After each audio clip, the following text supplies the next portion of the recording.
Hey Fanatics, Lenny here. Tech Tuesday. Today is about mower blades. Should you sharpen them or not? Rotaries only. We'll do another one on cylinder mowers maybe next week. But today, Tech Tuesday is all about mower blades.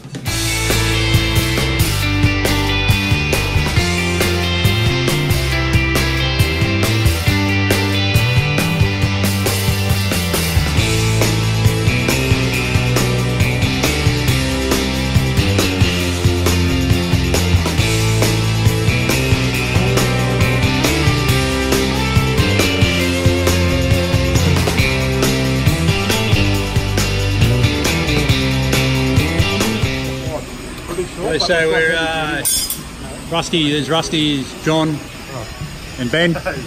Ben's actually taller than me. That's unreal. That's fantastic. And not by a little bit. He's 3 inches taller than me. So he's a big crocodile. So here we are, Bush Ranger or GA spares or RGS. Depends on the day. Depends on which day it is. These guys make 95% of swingback blades in Australia. They're stamped here in Brisbane, so it's an Australian-made thing. They're hardened in Brisbane as well. It doesn't matter what it says on the cardboard. If you see that made in Brisbane, Australian-made stuff. So we were having a discussion about whether you should sharpen these or not. And the experts here, the guys who make these things for a living, these are, you know, if you're paying more than 15 bucks, you're getting ripped off, okay, for a set of blades. So every year, change your blades, use the new bolts. Don't worry about sharpening them, because if you're getting to the point where you're sharpening it and you're coming back to here, there's not enough steel, there's not enough material to maintain this as a safe blade. So as soon as you start getting off straight for the price of a new set of blades, get some new ones. Like, every spring, put new blades on your mower, whether you think you need it or not. They're 15 bucks at the most. So you make all these in Brisbane, yep. And you were just saying that because we don't have a car industry anymore. That's right. You've got to get the steel from Korea. That's correct. So it's the quality of steel. That's right. Now these barrels, they're open to the air, yep. And there's not a speck of rust on any of these, so it's quality steel. Yep. And it's cold rolled. Yeah, so the steel's cold rolled, yep. So that we can form the blades here, yep. Without bringing them to temperature. Yep. Then they're taken off-site to a heat treat. Heat treat in Australia, heat treat every single one. There's heat treats in Brisbane. So the heat treater blade, they go along through a belt, through an atmospheric chamber. Yep. They've got all different chemicals in the chamber, different levels of carbon, nitrogen, all sorts of different chemicals in there. Yep. I heat them up to a temperature, then they quelch them in oil.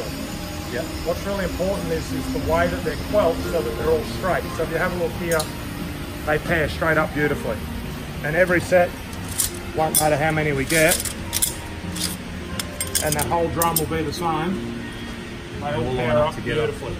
So that's the heat treatment process and the quality of the blades that actually generate that. So the Australian standard for a lawnmower blade, and there is an Australian standard which a lot of guys in the industry don't follow.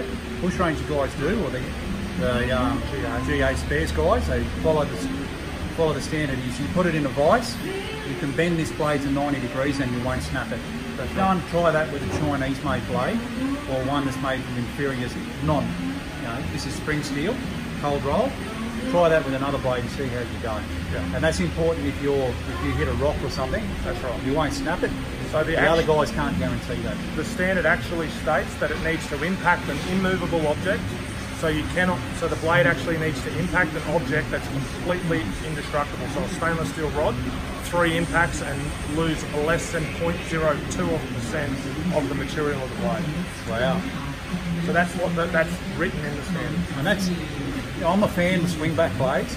Yeah. For that reason, if you're mowing and you hit something, swing back. That's right. If you've got a solid bar blade, you stop your engine, and stopping your engine puts force up through that crankshaft. That's right.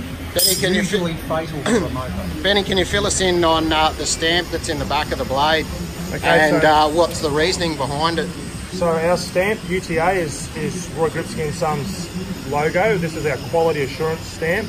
This stamp actually travels all the way through. I don't know if you'll get the fine lines on this side. We can identify our blades at any time of life. So even the most worn blades will be worn to a point here, and those points will still be able to identify that these were made here. We make these to the highest possible standard. We've made blades here since 1993. Okay, so and by doing that, you're basically putting your name on that product for life. That's right. Yeah. So, and we're responsible from start to finish for the blade. Yeah. There you have it, guys. The quality is definitely here, and this is what you guys need to be made aware of. So it might come across that that's just a big ad for Bush Ranger, but they were really kind to us and opened the doors and said, come on in, have a look, get as much info as you want. We really thank them for opening the factory up to us, and they didn't, you know, we could go anywhere and have a look at anything we wanted.